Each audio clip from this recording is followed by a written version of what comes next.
अस्सलाम वालेकुम। कहीं आपको ऐसा तो नहीं लग रहा कि आप ये मेरी वीडियो पहले भी देख चुके हैं या आपने मुझे पहले कहीं देखा हुआ है? यकीनन आपको ऐसा लग सकता है और आज हम ऐसे ही टॉपिक पे बात करने जा रहे हैं। क्या आपने कभी ये एक्सपीरियंस किया है कि आप लोग कहीं पे जाते हैं तो आपको ऐसा क्यों लगता है कि ये चीज़ हमारे साथ पहले भी हो चुकी है या हम इस जगह पे पहले भी आ चुके हैं? आखिर हम लोग ऐसा फील क्यों करते हैं? भई मेरे पास अक्सर क्वेश्चन्स आते हैं कि सर ये कोई मेंटल इलनेस तो नहीं है? हम लोग फिज़िकली बीमार तो नहीं हो गए? या ऐसा कि सर हमारा कोई दूसरा जन्म हुआ है? और नहीं भाई, ऐसी भी बातें नहीं हैं, लेकिन ऐसी बात मानने भी आती भी है। क्योंकि जो लोग इन थ्योरीज़ पे चलते हैं वो यही मानते हैं कि हमारे साथ ये इलनेस भी हो सकती है, हमारा दूसरा जन्म भी हो सकता है या कुछ ऐसा कि हम लोग एक्सपीरियंस कर चुके हैं। या कुछ लोग तो यहाँ तक जाते हैं कि भाई मैं तो आज देखा तो मैं तुम्हें कल का बता सकता हूँ। भाई ज़रा मुझे भी बताओ, क्या होने वाला है कल? तो यकीनन आप बता नहीं पाएँगे। क्यों? क्योंकि ये मेमोरी जो होती है, ये आपकी शॉर्ट टर्म मेमोरी होती है।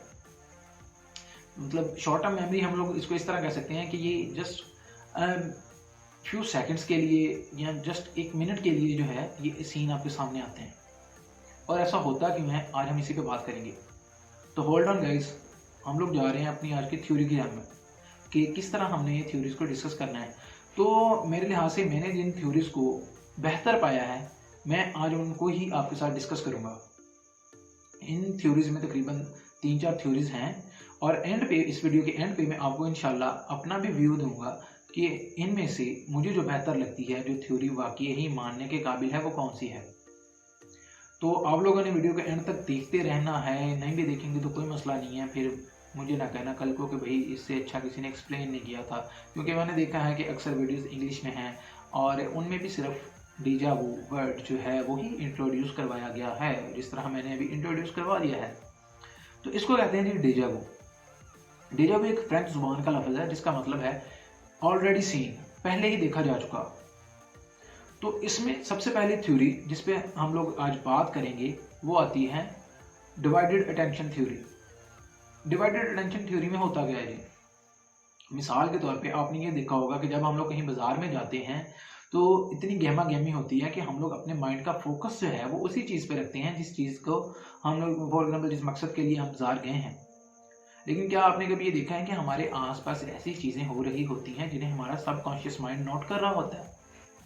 हम उन्हें कॉन्शियसली नोट नहीं करते लेकिन हमारा सबकॉन्शियस माइंड नोट कर लेता है। इसी तरह के सेंसर्स तब काम करते हैं जब आपका गरम गरम इस्त्री को हाथ लगता है और आप फौरन से ऐसे करके कर लेते हैं।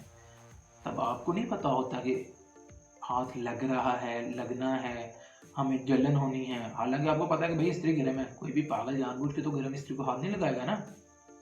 लेकिन आपका सबकॉन्शियस माइंड फिर काम करता है, वो फ़ौरन आपका हाथ पीछे खींच लेता है। इसी तरह करंट के वक़्त भी होता है। तो हमारा सबकॉन्शियस माइंड जो है वो काम करता ही रहता है। उसका काम होता है कहीं से भी इन्फॉर्मेशन उठाओ और उसको प्रोसेस कर दो। एक और मिसाल यहाँ पे देता हूँ कि मिसाल के तौर पे बहुत सारी आवाज़ें आ रही हैं और आप उनमें से जस्ट एक आवाज़ पे फोकस करते हैं। तो चाहे वो आवाज़ करीब की है चाहे दूर की, आप अगर करीब की आवाज़ पे फोकस करेंगे तो आपको करीब की आवाज़ सुनाई देगी और अगर आप दूर की आवाज़ पे फोकस करेंगे तो आपको दूर की आवाज़ भी सुनाई देगी। लेकिन क्योंकि हमारा कॉन्शियस माइंड जो है वो हमारे पास की चीज़ें ही दिखाता है, वही हमारे इमेजेस बना रहा होता है, उन्हें लॉन्ग टर्म मेमोरी में स्टोर कर रहा होता है, तो सब कॉन्शियस को इग्नोर कर देता है। तो इसी वजह से ये सब कॉन्शियस और कॉन्शियस के जो ये डिवाइड कर लेता है अटेंशन, इसकी वजह से हमें अक्सर ऐसा फील होता है कि ये चीज़ें हम लोगों ने पहले भी एक्सपीरियंस कर ली हैं। होता एक्चुअल में ये है कि वो चीज़ें हम लोगों ने हमारी नज़र से गुजर चुकी होती हैं, हमने वाकई ही वो चीज़ें देखी होती हैं। फॉर एग्जांपल आप लोग जाएँ अगर किसी बाज़ार में, तो या आप लोगों ने मुख्तलिफ शहर विज़िट किए हों तो पंजाब के काफ़ी शहर ऐसे हैं जो एक ही नक्शे के अकॉर्डिंगली बने हुए हैं। उनमें बाज़ार सेम है। अब गोल चौक हर शहर में होगा भई, अब मुझे बैठे तो नहीं पता कि गोल चौक हर शहर में है, तो वो वैसा ही गोल सा शहर होगा, ठीक है। अब सेम तरह की गलियाँ ही आपने मुख्तलिफ शहरों में देखी होंगी, सेम तरह के बाज़ार आप लोगों ने मुख्तलिफ जगह पे देखे होंगे, सेम तरह की सीनरी आपने देखी होगी। आप लोगों ने मूवी में एक सीनरी देखी, इसी तरह आप लोग कहीं सैर करने गए तो आप लोगों ने वो सीन्स देख लिए, तो आपको सेम ही लगते हैं, जबकि ऐसा होता नहीं है। जिसकी वजह से आपका सबकॉन्शियस जो है वो सिग्नल देता है लॉन्ग टर्म मेमोरी उठाने के लिए कि मैं इधर से कुछ उठा के लाऊँ और इसको बताऊँ कि हाँ भाई ये चीज़ें तो तुम पहले भी देख चुके हो।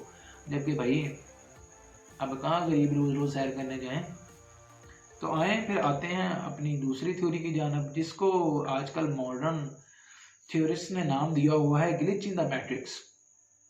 ग्लिच इन द मैट्रिक्स एक ऐसी थ्योरी है जिसमें ये होता है कि भाई हमारी एक्चुअल मेमोरी जो है वो लड़ रही होती है फैमिलियरिटी प्रिंसिपल के साथ। ये थोड़ी सी पिछली थ्योरी के साथ ही मैच करती है, लेकिन इनमें डिफरेंस है। एक्चुअल मेमोरी हमारी वो होती है जो हम स्टोर कर चुके होते हैं। मिसाल के तौर पे आपने बचपन से लेके अब तक जो याद किया है वो आपको याद है, लेकिन क्या आपको पता है कि आप उनमें से काफ़ी चीज़ें भूल चुके हैं। इवन अब तो ये दौर आ गया है कि हमें अलिफ बे भी नहीं आती, हालांकि बचपन में हम लोगों ने अलिफ बे को इतना रटा गया था, तो आज हमें अलिफ बे क्यों नहीं आती है? क्योंकि हमने दोबारा पढ़ी ही नहीं। हम लोग इंग्लिश पढ़ते हैं तो हम लोग इंग्लिश लिटरेचर, इंग्लिश लैंग्वेज को ज़्यादा अच्छे तरीके से कन्वे कर पाते हैं, उसको समझ पाते हैं। समझना तो चलें, खैर सारे तो नहीं समझ पाते, लेकिन जो पढ़े हुए हैं मैं उनकी बात कर रहा हूँ। तो फैमिलियरिटी प्रिंसिपल जो है वो उसी तरह का एक प्रिंसिपल है। फॉर एग्जांपल हमारे सामने कुछ ऐसे वर्ड्स आ जाएं या कुछ ऐसी चीज़ आ जाए जो हम लोग बचपन में कर चुके हैं, बचपन में उस चीज़ से गुजर चुके हैं, तो वो एक फैमिलियरिटी जो है ना, हमारा माइंड एक कनेक्शन बिल्ड करने के लिए हमें सिग्नल्स देता है। तो जब वो सिग्नल्स आते हैं तो हमें वही जो इमेजेस हैं वो दिखाई देती हैं कि हाँ भी ऐसा तो हमारे साथ पहले भी हो चुका है। इसके बाद आप लोगों का एक अक्सर क्वेश्चन होता है कि सर ये कोई मेंटल इलनेस तो नहीं है? नहीं, ये मेंटल इलनेस तो कोई नहीं है, लेकिन इसकी जो है ना, आप ये कह लें कि इसको एक जो दिमागी बीमारी है ना, उसकी एक सिम्टम्स में गिना जाता है। वो भी तब जब आपको बहुत ज़्यादा डेजा वू एक्सपीरियंस हो रहा हो, कि मिसाल के तौर पे 2-3 दिन बाद, 4 दिन बाद फ्रीक्वेंटली आप लोग ये चीज़ें जो हैं आप लोगों को लग रहा हो कि हाँ भी ये इस तरह की चीज़ें तो हमारे साथ होने लगी हैं, ये होने लगा है, वो होने लगा है। और वो बीमारी है भाई एपिलेप्सी, मिर्गी में हमें ऐसे लगता है कि ये चीज़ अभी होने लगी है, जिसके बाद हमें मिर्गी पड़ जाती है, मिर्गी का दौरा पड़ता है लोगों को। फॉर एग्जांपल आप लोग अपने पेपर में बैठे हैं, पेपर बहुत टफ है। अब आप लोगों ने एक्सपीरियंस किया हुआ है पहले पेपर को, इससे पहले के पेपर बहुत टफ होते हैं भाई। टाइम का प्रेशर होता है, फिर पीयर प्रेशर होता है, सोशल प्रेशर होता है, वालदैन का प्रेशर होता है। तो इतने ज़्यादा प्रेशर में आके जब आप अपना कलम उठाते हो तो आपके हाथ पैर कांपने लगते हैं, पसीने आ जाते हैं, ठीक है, और फिर आपको पड़ जाता है मिर्गी का दौरा। और ये वही विजन्स होते हैं जो आप ऑलरेडी उन्हें कैप्चर कर चुके होते हैं, तो फिर आप उन्हें रिपीट करते हैं। एक्चुअली ये काम करता है हमारे टेम्पोरल लूब होता है एक, जो ये सारा काम जो है वो सर अंजाम देता है, जिसकी वजह से वो सिग्नल्स प्रोवाइड करता है माइंड को कि हाँ भी ये सीनरी जो है ये बन चुकी है और ये सारा कुछ होने जा रहा है। तो इसके अलावा भाई आ जाता है फिर सिमिलैरिटी प्रिंसिपल। सिमिलैरिटी थ्योरी क्या है जी?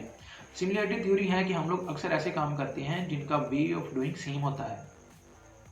मैं यहाँ पे मिसाल दूंगा कि जैसे हम लोग झाड़ू दे रहे हैं, ठीक है, झाड़ू देते हैं, अब झाड़ू भी इसी तरह देते हैं, झाड़ू देना और हॉकी खेलना, इन दोनों में सिमिलैरिटी है।